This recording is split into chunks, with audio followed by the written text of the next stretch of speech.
The fact is that we're just in the nascent stages of a collaborative revolution. Ideas from Etsy to eBay to Netflix to Streetcar are built on communities of trust. And they're starting to reinvent not just what we consume, but how we consume, and are part of this bigger cultural paradigm shift from a culture of me to a culture of we. Now, when you think about it, over the past decade or so, we've actually wired our world to share.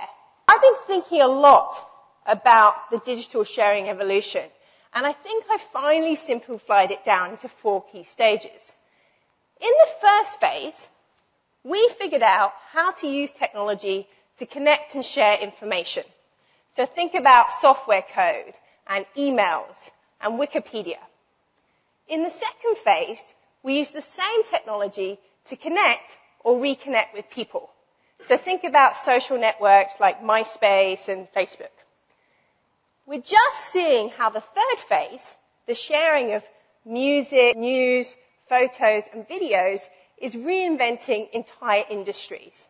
Now, what I've seen is that at turbocharged speed, we're actually already entering the fourth phase, where we're using the same technology to connect and share all other kinds of assets. Cars, time, money, and we're not just sharing, we're trading, we're bartering, we're renting. But these very old market behaviors are being reinvented in ways that are relevant for the Facebook age.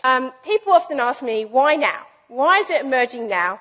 Well, it actually comes down to 4 key drivers. The first is a renewed belief in the importance of community. Now, if you take a look around you, you've probably noticed there's a resurgence in book clubs, knitting clubs, street parties, community gardens, the return of local shops. These are actually all heartening signs that once again, we're turning to each other. Let's take farmers markets here. The resurgence of farmers markets is, yes, people want fresh local food, but it's also the start of a backlash against mass anonymous produced goods. When I buy a piece of cheese, I want to know the person behind it. I want to know the story behind it. And what I'm actually seeking is participation. When you go to a farmer's market, you have 9 times the amount of conversations than at a traditional supermarket. Now, I know that farmers markets and Facebook may not seem like they have a lot in common, but they actually do. Because what we're trying to do is feed the social self, the side of us that seeks connection and belonging and has actually been numbed out in this massive age of hyper-individualism that we've been living in. And of course, connected to this is a torrent of social technologies. Now, the last 2 factors are big global conceptual factors. There's obviously pressing unresolved environmental concerns. Now, I think we all rationally know that a consumer system that is built on selling more stuff is a house of cards. It's all one big Ponzi scheme. And Thomas Friedman put it brilliantly when he said, 2008 was when we hit the wall, when Mother Nature and the market both said, no more.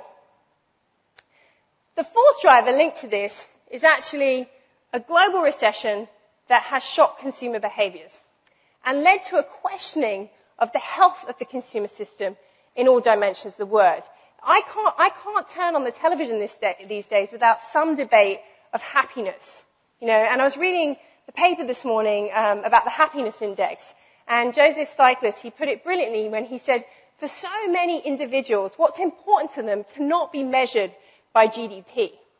So as we start to figure out how we can get off this consumer escalator, I think we're starting to reinvent the meaning of more. And my prediction is that if for the past 50 years, the baby boomers, my parents' generation, were driven by keeping up with the Joneses, our generation is going to be all about getting to know and connecting the Joneses. These 4 drivers are coming together and they're creating this big shift away from the 20th century defined by hyperconsumption towards the 21st century, a new era of collaborative consumption. I actually believe that we're going to look back And we're going to see this period as a momentous turning point when we use the incredible technological power we have to reshape the kind of society we want. Indeed, I think it's going to be called a revolution. When society, faced with very grave challenges, woke up from this humongous hangover of emptiness and waste and made a seismic leap from being defined not by what we consume, but what we contribute, and along the way empowered millions of people, including us, to play a larger role in building a stronger, healthier future.